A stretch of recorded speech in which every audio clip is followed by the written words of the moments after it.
So there was a time I used to talk about Ibejuleki all the time. Like, I made videos telling people about the potential of investing in Ibejuleki. I made videos warning people about how to avoid falling for Ibejuleki scams.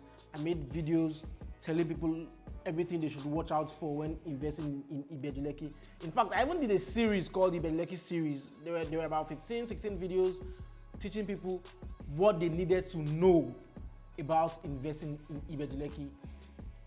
But you see, at some point, I studied where the market was going to, and I knew that the market was leaving Ibejuleki already. You know, Ibejuleki was getting saturated because of the kind of practices I was seeing. And then I went into Ekpe, discovered, the Ekpe real estate market. And then I started talking about Ekpe.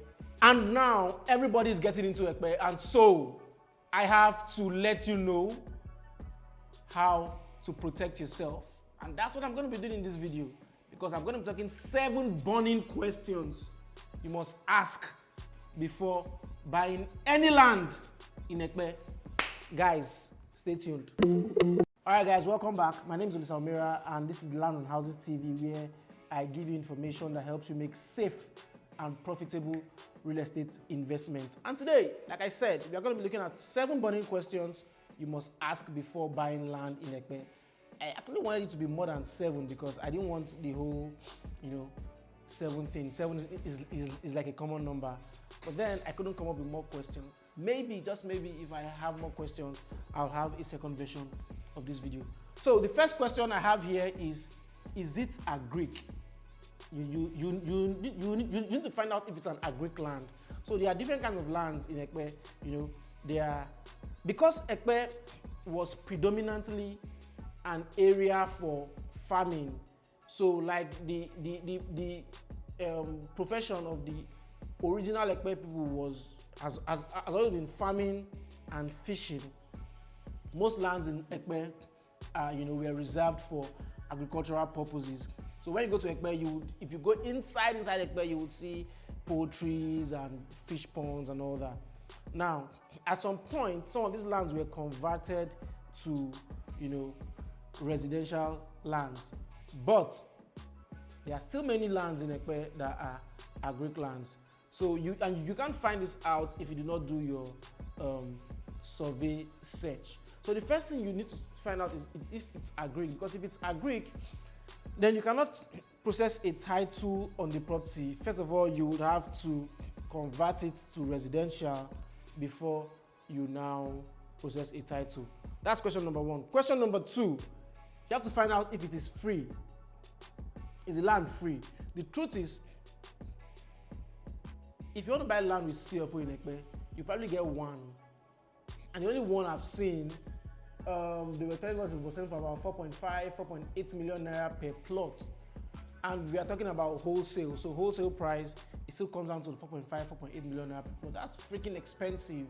And these are people who bought lands like, say, years ago and processed their own title. So most people resort to buying either lands with gazettes, which are in also very limited quantity. The highest number we've seen was 8 acres. We bought that and we sold part of it last year. It's part of where we are going to be building our holiday homes this year in Ekpe. So you are left with lands that are free, but you need to find out if these lands are really, really free. If you want to do that, of course, the surveyor has to chart it, find out and let you know if this land is free. If it is free, then you can process title on it. First of all, you do the registered survey before you get, to the stage where you process title. If it is not free, I'm sorry, you can't go ahead with that. The next question, that's question number 3, you need to find out if it is committed. So committed lands, like I've always said, are lands that the government have already earmarked for a particular purpose. So it's either it's for a tourist center, or it's for a school, or it's for whatever. Provided the government has earmarked it, it's going to be on the Lagos State map that, this thing is for this thing. And the land is committed. If you buy it, you can't even convert it to residential, talk more of process a title on it. And then that brings us to number 4. Number 4 is one that most people do not suspect. Most people don't even know, that they should ask questions like this. And I found that out when we went to inspect one land in Ekpe. So they took us to the land, gave us the price, and it was pretty cheap. And we were keen, like, I want to see where this land is, because I knew already that land in Ekpe was becoming expensive. And then I took my surveyor with me, we picked coordinates. And when he gave me the result, he said, man, it is revoked.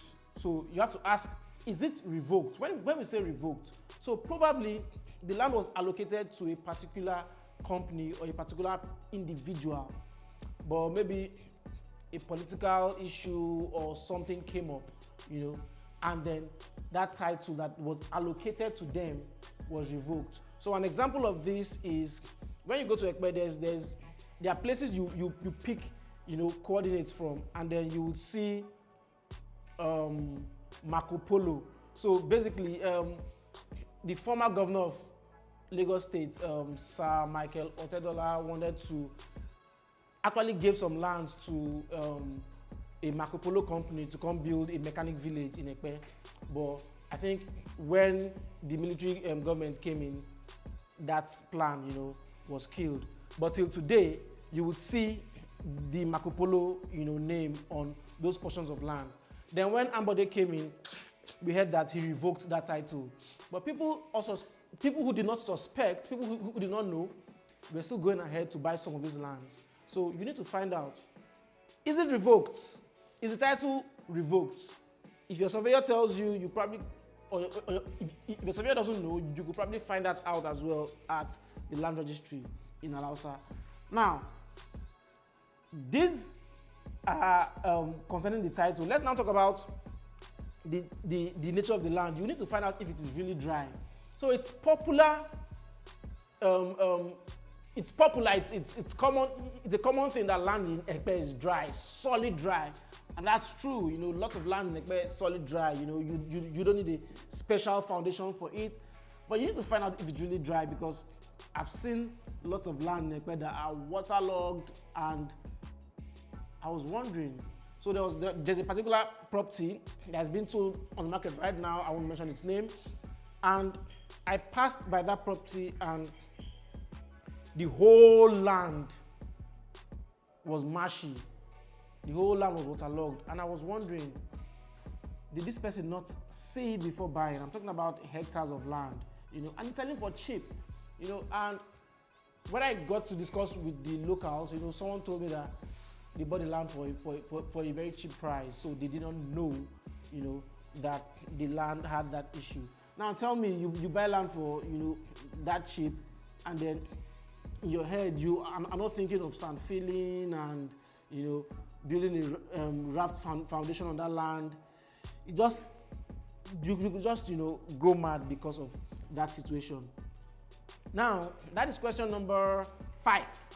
Question number 6, if you're buying land and then the company says that they are going to give you a survey, of course you are going to pay for a survey. Standard cost of survey, registered survey in Ekpe is 350,000 naira. You should ask them, am I paying for a registered survey or a provisional survey? So the provisional survey is that survey that you, okay, so they survey your land, they produce the survey, a surveyor signs it, but they don't register it at the Surveyor General's office in Olisa. That's a provisional survey. You can't use that survey to perfect your title. But a registered survey, on the other hand, is that survey that, yes, you survey your land, you prepare the survey, about 8 copies, then you submit it to the Surveyor General's office, and then you pay for the survey.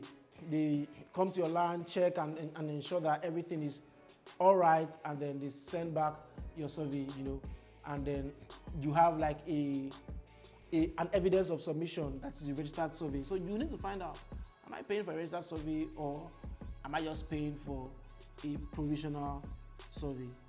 Then the last question I just decided to put it here as a bonus question. 7 questions. The last question is, can I expect to build in 1 year, 2 years, or is it an investment property? So basically, let me rephrase. When can I build? Can I build soon, or is this property for investment? So there are locations in Ekpe where you can buy and build. So we sold the Nook with a Gazette close to town. You can buy, you can build, you know, once the land is prepared, you know. We also plan to start building there this month.